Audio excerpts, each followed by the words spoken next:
तो दोस्तों आज से हम लोग शुरू करने वाले हैं एक न्यू सीरीज। हम लोग एक्सप्लेन करने वाले हैं सोलो लेवलिंग को।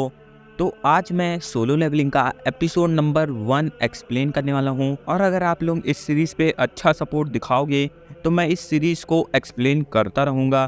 तो चलिए शुरू करते हैं। कहानी की शुरुआत में हमें साउथ कोरिया का जिनवो नाम का एक लड़का दिखाया जाता है। वो लड़का बोल रहा था, अगर आप लोग मेरी बात करो तो मैं एक हंटर कहलाने लायक भी नहीं हूँ। मैं काफ़ी कमज़ोर हूँ। मैं कई बार मुसीबतों में फंस जाता हूँ और हर बार मैं मौत को छूकर वापस आता हूँ। ये कहानी है सबसे कमज़ोर हंटर की। मुझे ये हंटर की जॉब बिल्कुल नहीं पसंद। मैं तो इसे बस पैसों की कमी की वजह से कर रहा हूँ और जो पैसे मुझे मिलते हैं वो इतने कम होते हैं कि उससे तो मैं अपनी माँ के हॉस्पिटल का बिल भी नहीं भर पाता। जिसके बाद हमें साउथ कोरिया की एक कंस्ट्रक्शन साइट दिखाई जाती है। वहाँ दो आदमी अपने फैमिली के बारे में बात कर रहे थे और वो लोग बात कर रहे थे कि रेड कितना अच्छा तरीका हो सकता है पैसा कमाने का। जिसके बाद वहाँ पे जिनवो आ जाता है। मिस्टर किम जिनवो को आवाज़ लगाते हैं। जिनवो बोलता है, नहीं मुझे कोई ज़रूरत नहीं है, मैं बिल्कुल ठीक हूँ। तभी मिस्टर किम के बगल वाला बंदा उससे पूछता है, क्या ये सबसे ताकतवर लड़का है? सब लोग इसे ही देख रहे हैं। जिसके बाद मिस्टर कीम बताते हैं, नहीं नहीं, तुम्हें गलतफहमी हो गई है। तुम अभी यहाँ नए हो ना, इसलिए तुम्हें पता नहीं है। ये सबसे कमज़ोर लड़का है। ये तो ई रैंक डजन में से भी मार खा के बाहर आता है। जिनवो ये सब सुन रहा था। जिसके बाद जिनवो सोचता है, मैं तो कमज़ोर ही हूँ, चलो कॉफ़ी पी लेते हैं। वो कॉफ़ी ऑर्डर करता है, लेकिन शॉप ओनर बोलता है, आज तो कॉफ़ी ख़त्म हो गई है भैया। जिनवो अपनी किस्मत के बारे में सोचने लगता है कि उसकी किस्मत में तो एक कॉफ़ी भी नहीं है। वो जाने लगता है उदास होके। कॉफ़ी ओनर उससे फिर से माफ़ी मांगता है। जिनवो बोलता है, अरे ठीक है, कोई दिक्कत नहीं है। तभी जिनवो के सामने उसकी क्रश आ जाती है, जो जिनवो को देख के चिल्लाने लगती है कि जिनवो ये क्या हुआ, तुम्हें फिर से चोट लग गई। जिनवो बोलता है, मिसेस जूही भी रेड में पार्टिसिपेट करने आई हैं।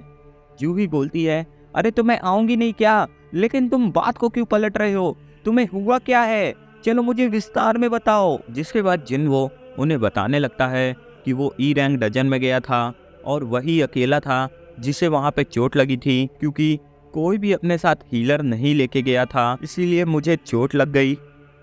जूही जिनवो को देख रही थी।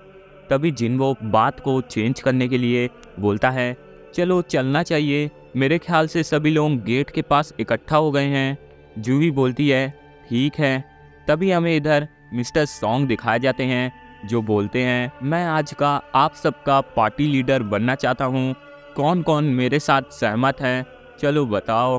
सभी लोग अपनी सहमति दिखाते हैं, क्योंकि मिस्टर सॉन्ग जो थे वो सभी लोगों में से हाईएस्ट रैंकर थे। सभी लोग मिस्टर सॉन्ग के पीछे पीछे जाने लगते हैं। अपने मिस्टर किम जिनवो से बोलते हैं, हमारे पीछे रह के भी चोट ना लग जाए जिनवो, ध्यान रखना। जिनवो बोलता है, मिस्टर किम आप भी ना। जिसके बाद वो लोग डजन के अंदर घुस जाते हैं। इधर दोनों कॉफ़ी शॉप ओनर जो थे वो आपस में बात कर रहे थे कि ये आखिरकार किस रैंक का डजन है। तभी उनमें से एक बताता है कि ये डी रैंक का डजन है। वो दोनों सुंग जिनवो की चिंता करने लगते हैं कि आखिर उसका क्या होगा। जिसके बाद हमें जिनवो दिखाया जाता है, जो फिर से घायल पड़ा था और जूही उसे हील कर रही थी। तभी हमें सभी लोग दिखाए जाते हैं, जो बड़े आराम से सभी के सभी मॉन्स्टर्स को मार रहे थे। जिसके बाद सभी लोग इकट्ठा होते हैं और आपस में बात करने लगते हैं। इधर जूही बोलती है, शुक्र है कि ये रेड ख़त्म होने वाली है, वरना तुम्हारा क्या होता जिनवो। जिनवो तुम मेरी बात सुन रहे हो ना? आखिर तुम्हारा रीज़न क्या है हंटर बनने का? जिनवो अपने पर्सनल रीजंस बताकर शर्मिंदा नहीं होना चाहता था, इसीलिए वो जूही से बोलता है कि वो ये सब बस मज़े के लिए कर रहा है। जूही जिनवो की चिंता करते हुए बोलती है, तो क्या तुम मरने के बाद भी हंटिंग करोगे? जिनवो हंसने लगता है।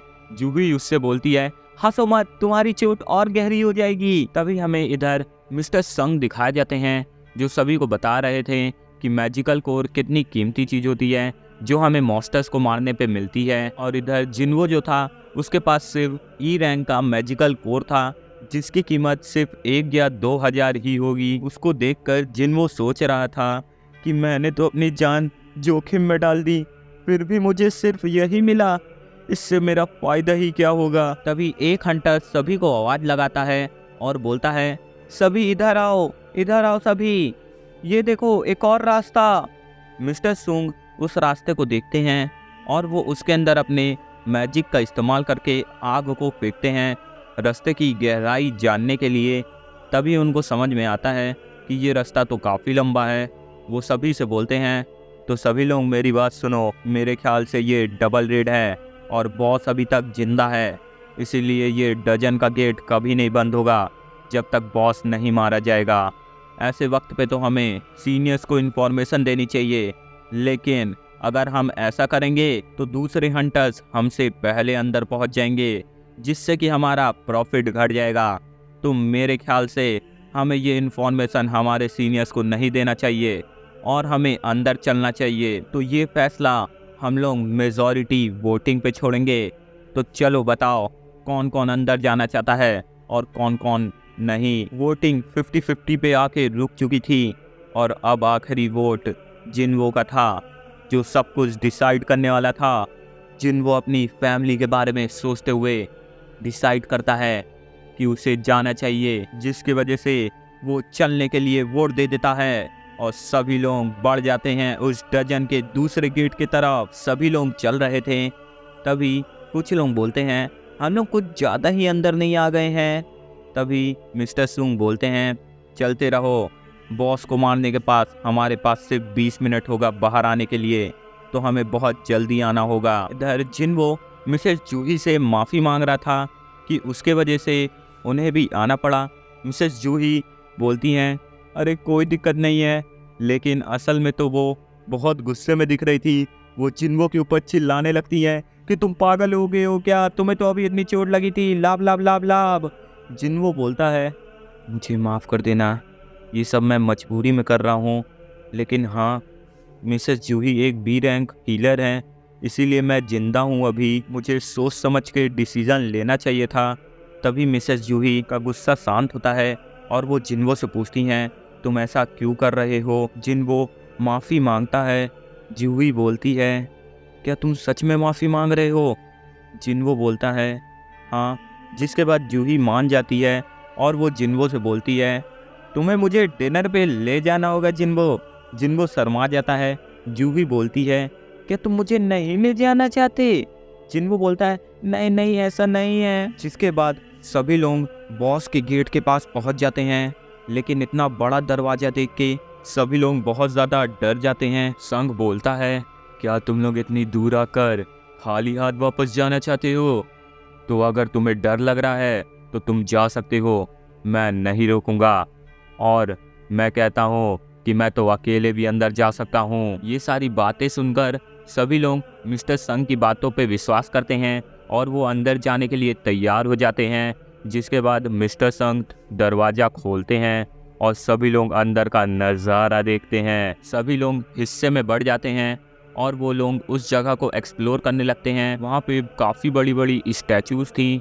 तभी एक हंटर बोलता है, क्या तुम लोगों को नहीं लगता है हमें कोई घूर रहा है। सभी लोग उसको डांटते हैं और बोलते हैं, तुम ऐसा मत बोलो। तभी मिस्टर संग को एक मैजिकल सील दिखाई देती है। वो उस चीज़ को देख ही रहे थे, तभी उनको कोई आवाज़ लगाता है और बोलता है, मिस्टर संग मुझे यहाँ कुछ मिला है, जल्दी आइए। तभी वो लोग देखते हैं, वो तो एक चीज़ थी जिस पे काफ़ी कुछ लिखा हुआ था। मिस्टर संग उसे पढ़ने लगते हैं। उसमें कुछ कमांड्स लिखे थे। सबसे पहला कमांड था, भगवान की पूजा करो। दूसरा, भगवान को खुश करो। तीसरा, अपनी आस्था साबित करो। तभी ये सब हो रहा था, उतने में मिसेस जूही चिल्लाती हैं और बोलती हैं, वो बड़ी वाली स्टैचू, उसकी आँखें खुली थी। जिनवो उसके तरफ देखता है, उतने में एक बंदा बोलता है, ये सब बकवास है, मैं यहाँ से जा रहा हूँ। वो दरवाजे की हैंडल पे हाथ रखने ही वाला था। मिस्टर संग उसे ऐसा करने से मना भी करते हैं, लेकिन वो बंदा हैंडल को पकड़ने की कोशिश करता है। उतने में उसका सर धड़ से अलग हो जाता है। सभी लोग चिल्लाने लगते हैं और डर जाते हैं कि उन्हें क्या उस स्टैचू से फाइट करनी पड़ेगी। तभी जिनवो देखता है उस स्टैचू की आंखें चमक रही हैं और यहीं पे अपना एपिसोड एंड हो जाता है दोस्तों। तो चलिए दोस्तों, इस वीडियो पे जल्दी से 200 लाइक्स कर दीजिए, मैं इसका अगला पार्ट भी आपके लिए लेते आऊँगा।